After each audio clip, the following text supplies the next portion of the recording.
Elf Bowling PG? Oh, I mean, I know how that one is PG. That makes sense. In fact, how is that not more than PG? But how is the animated movie based on the game PG?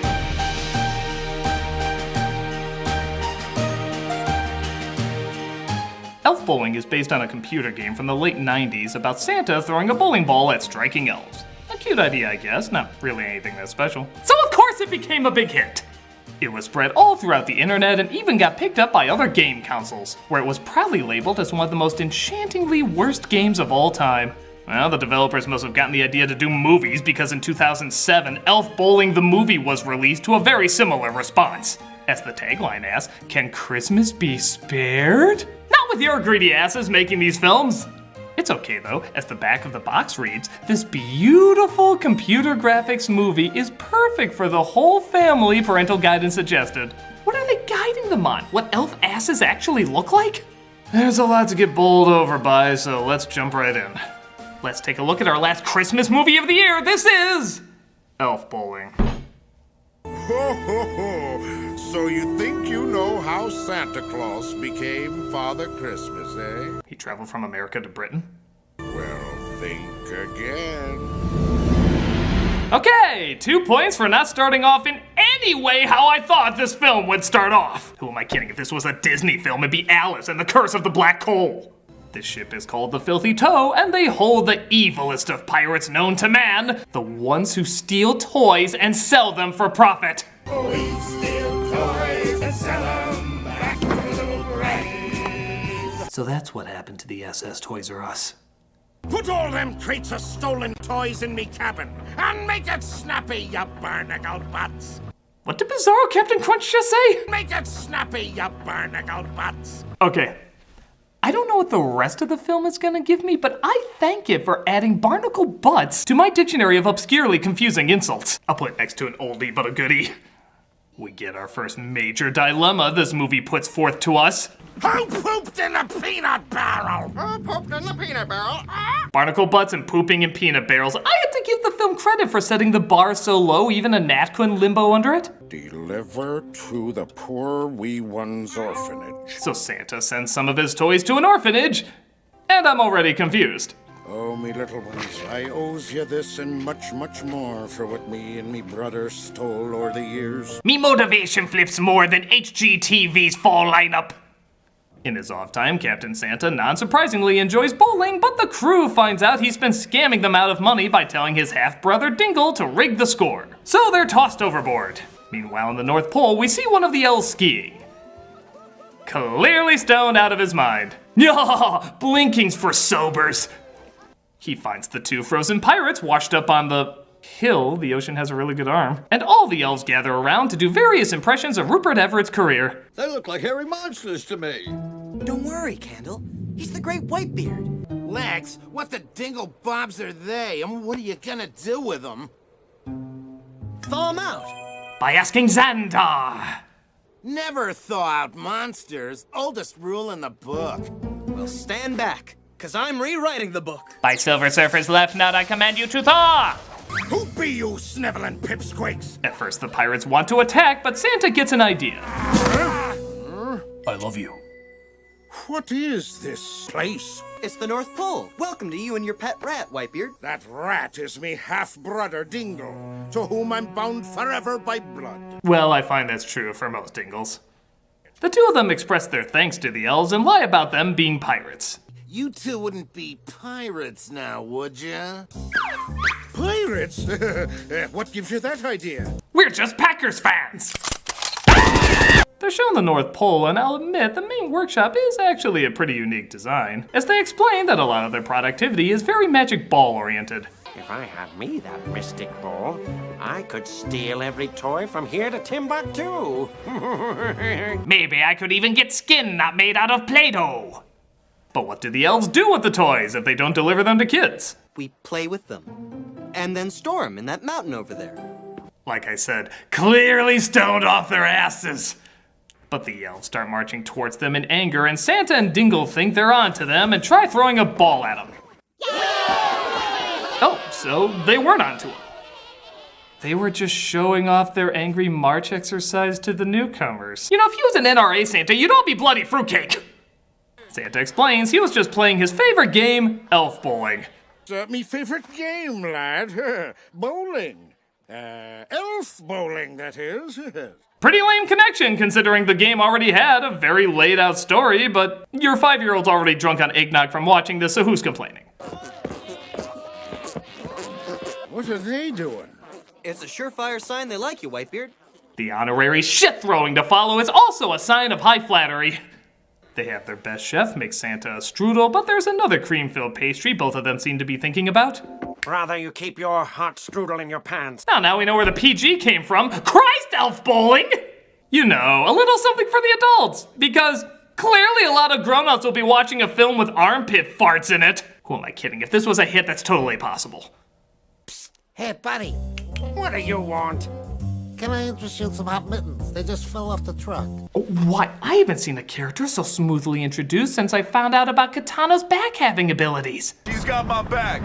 The elves think Santa is a prophet called Whitebeard who will show them their destiny. You can give away the toys we make to children every day of the week.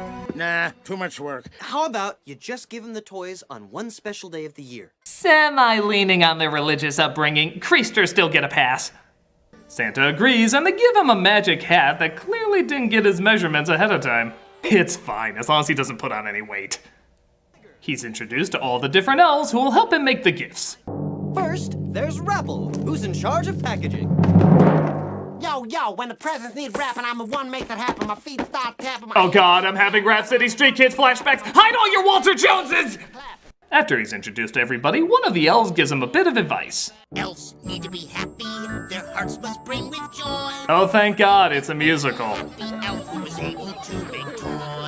I bet Amazon sings this song every day. Some people become different when money's involved. Ah, now that's the Amazon anthem. And everything sucks, and we can't do our work. And everything is miserable and terrible, unbearable. You know, it's funny there's a song about not being all about the money in a movie version of Elf Bowling. No, really, we wanted to tell this story for the art. Strudel dick jokes must blossom.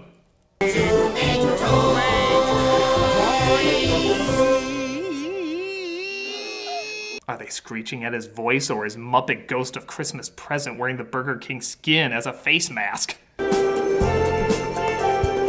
not sure if he's dropping off presents or multicolored diarrhea, but the elves are so happy at his work that they make Santa and his brother live forever.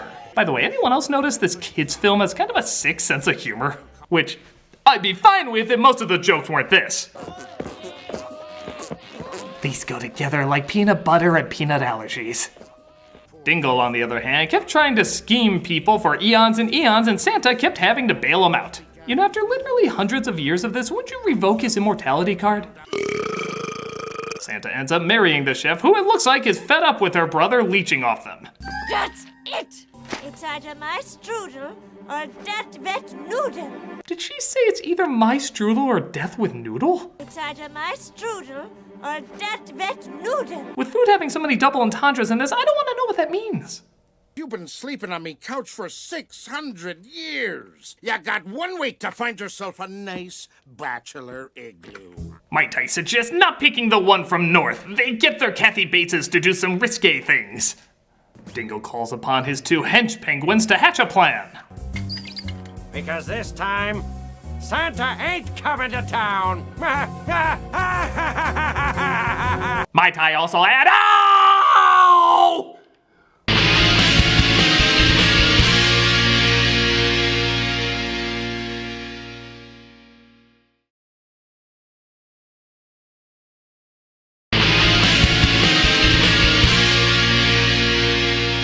So Santa continues to do his elf bowling. Hey, you gotta justify that title somehow. When one of the elves says their toy count is off by 6 billion units. I'm challenging my belly full of blubber brother to bowl for Christmas.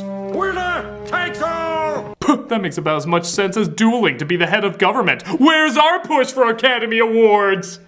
So it's a duel for all the marbles, is it? Strange he's been living here hundreds of years, yet he never lost his pirate accent. Do kids really want to think of Santa as the guy who opened SpongeBob? By the way, if you read this version, that has a very different meaning. I accept. Let's bowl. Hold on to your armpits, it's time for... Bowling for Christmas! Whoever wins gives birth to baby Jesus. Where does he factor in all this? Well, Rabble, whoever wins this match of all matches becomes the big kahuna of Christmas. That's right, Lex. And the stands are filling with fans. Hey, who are we televising to? The voice is in my head. Mine too. Santa's having a beef with his manager, and Dingle's having a problem with his warm-up. Well, at least we know the writers of Vampires Suck are still getting work. Santa and Dingle will bowl one ball. Winner takes all. It's like that Super Bowl where one touchdown wins. The movie's called Elf Bowling. We can't actually focus that much on elf bowling in it. The Penguins replaced 2 of the elves as part of their plan to cheat.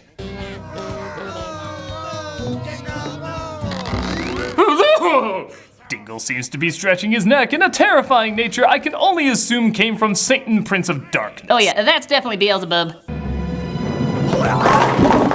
Too bad those pins can't talk and say what happened. Wait, those pins should talk and say what happened. The Penguins cheat again, making it look like Santa lost. Well, I guess you beat me, Dingle. Please don't use the phrase "beat me, Dingle" again. But it's revealed he cheated and Santa ends up winning. So, I guess that's it for the movie. Oh wait, there's still 40 minutes left. Joy. Are there any questions? Hey, look, boss, I can do your mom. You know exactly what you said. Oh yay, another song. I love a mutiny, backstabbing, betrayal. Yeah, that's for me. If I pretend this isn't needles in my ballsack, will you end faster? Just for that, another verse. Christmas is in 2 weeks and we're still short 6 billion toys. Oh, you swabs are killing me. Just cross the Who's off the list. They're kind of odd. They probably won't mind. The Penguins sabotage the machines, and the head elf gets blamed for it. First you lose count of the toys, then you short the machines. Now you blast me girlfriend, Strudel. Hey, she came on to me. I didn't do any of that. The head elf quits after being insulted, but Dingle tells Santa he ran out onto the ice and needs to be saved. Santa finds out he's been fooled, and the machine at the workshop has a few, hiccups. Remember always that my favorite movie was Home Alone. Yeah, then things got awkward when they posted the Mission Accomplished banner. Dingle makes it look like Santa betrayed them and the elves go on strike. Dingle suggests, or rather, sings about a new spot they should head to. Elves have never sailed the 7 seas. Okay, the music is clearly accompanying a different song, and how is it every movie I've reviewed this December is a musical by people who can't music? They agree to go to Fiji, and on the flight, one of the passengers hears that Dingle will probably become a millionaire. How about you set up your new workshop at my personal resort in Fiji? As you can tell, she clearly needs to marry into money. She gives him a spot to make the toys, and... Does every fart have to have a song attached to it? You know what doesn't have a song in this? Elf Bowling, the name of the goddamn movie, and apparently what the story is about. But everything is so forced and impractical, you're probably reenacting Edvard Munch's Christmas card here.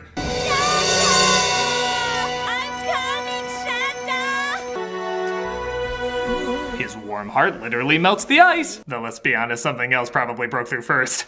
Thus, Santa and his wife are reunited. Dingle, you better watch out, you surly clown, 'cause Santa Claus is coming to town! With a machete and a lot of garbage bags!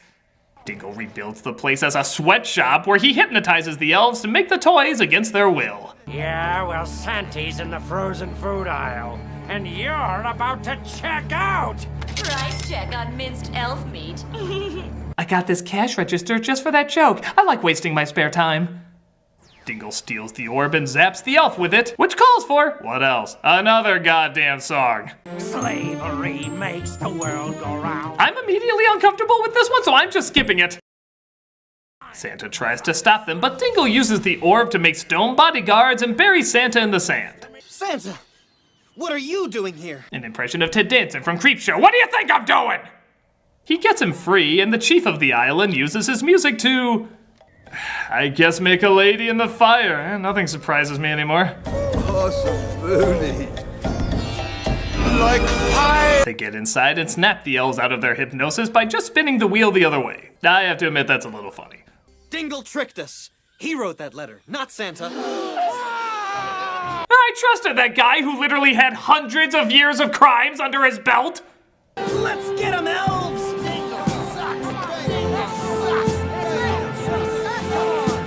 This time our angry march is actually because we're angry. Doing things for reasons feels good.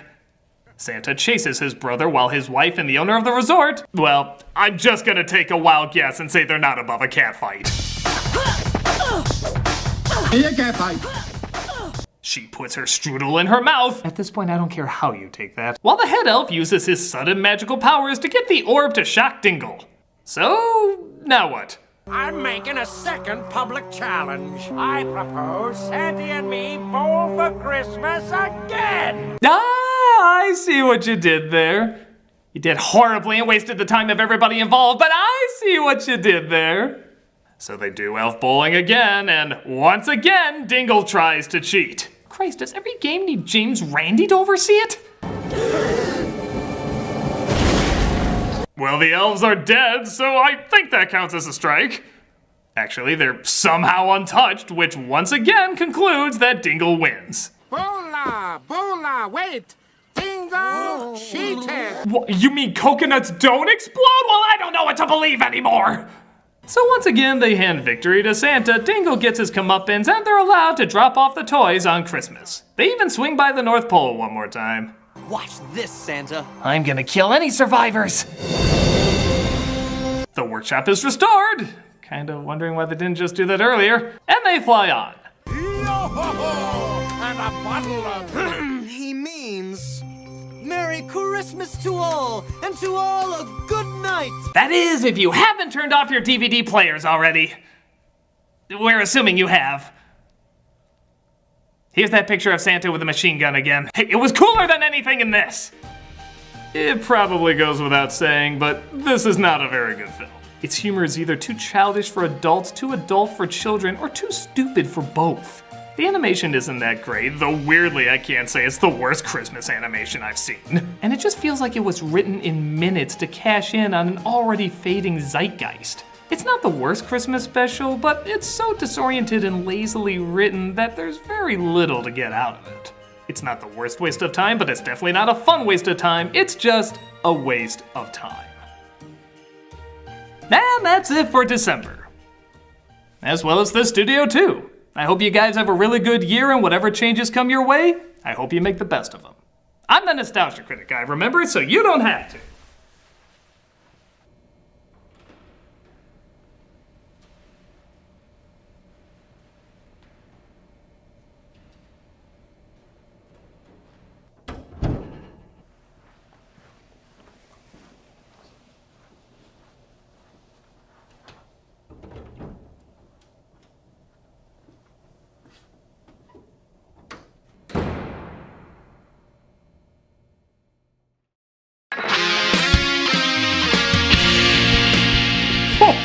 Oh, did he forget to have a December without Santa Christ?